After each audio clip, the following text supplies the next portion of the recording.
did half of the building so that we can see, so you can see it a little bit better what I'm going to do, what we're going to do on the other side. So I went ahead, remember this was the burnt umber and the brown, and I'll mix it again, but more pigment, less water this time. So there's a burnt umber and the brown. And now here it is with more pigment, less water, so it's a lot darker. So the undercolor shows underneath like that. So you can kind of skip around so you can see it. It kind of looks neat. And then I also I did where that slat, where the building's falling apart. Also, I'm going to take some black and burn umber again. And you know what I'm going to do? I'm going to do the top roof of this building. Black and burn umber. I did this side to show you. So what I'm going to do, again, you don't have to be perfect. This is kind of a neat, loose piece. Everything we're doing right now is kind of dry brushed. So there's the neat roof line, the big roof up here. And I just kind of pop it in. Remember, it doesn't have to be perfect because sometimes they have shingles on the top and they're kind of beat up. Then what I'm going to do underneath the roof line, you're going to have a little bit of a shadow. That's right here. So we're going to do this other side. This is what I did on this side too. So again, I'm going to take the burnt umber and the black, and I'm going to go underneath. I'm just going to do a line. I'm going to show you what I'm going to do.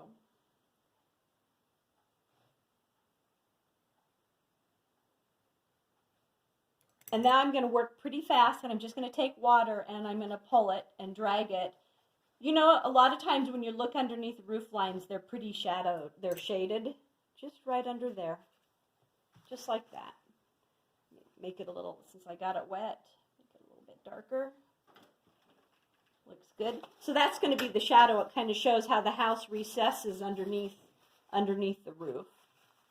Take your napkin and just kind of wipe that. That looks good. That's that shadow that's underneath there. We're going to do this hard line shadow later when it dries. And if you want to continually make this a little bit darker, just mix a little bit more paint and just keep running it underneath here. This is already dried on this side. See how that's already dried? But again, I can just might put a little bit more brown with that too. And again, just drag it. Remember how I've shown you guys can drag. As long as you're not a drag. There you go. That looks pretty good. Okay, see how we're starting to come to life? Then, remember the cerulean blue and burnt umber? I'm just going to take a little bit of that, really, and just be loose as a goose. And if you're skipping, that means when you're showing these little white holidays, just add a little bit of water, and it'll go a little bit smoother. That looks good. So now you're going to start moving pretty fast.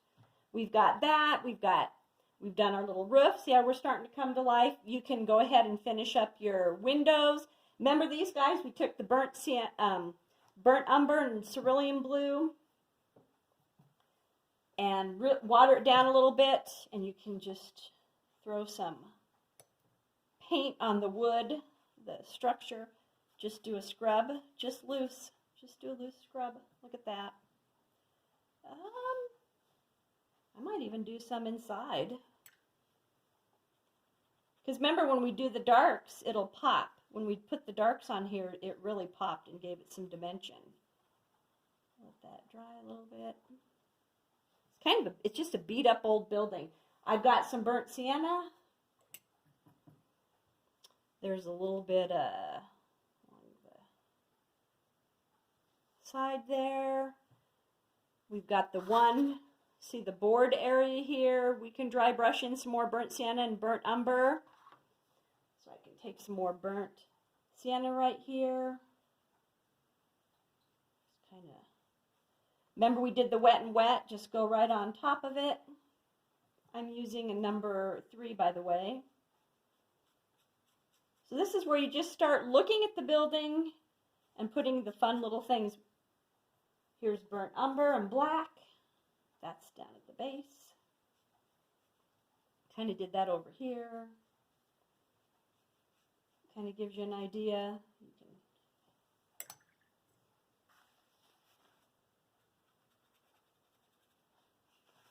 So really you kind of get the mojo of the painting, let that dry a minute. Where do you see some dark underneath the building? Look how right underneath, there's a shadow, kind of anchors your building. Burn umber and black.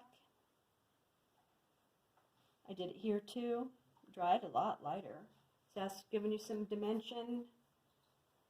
Look how much lighter that these windows are drying. You can just keep layering the paint to get them darker.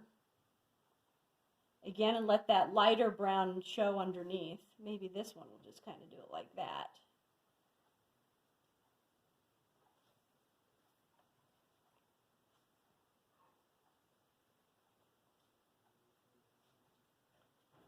See how it's starting to come to life? Looks pretty good. And again, remember, I can keep going darker, I just can't go lighter. So I just kind of keep, if I want to straighten these up, let it dry, see how dry it goes, go a little bit darker. Remember the boards in the front. Since these have dried, this is probably already dried, and they're kind of cattywampus, the doors.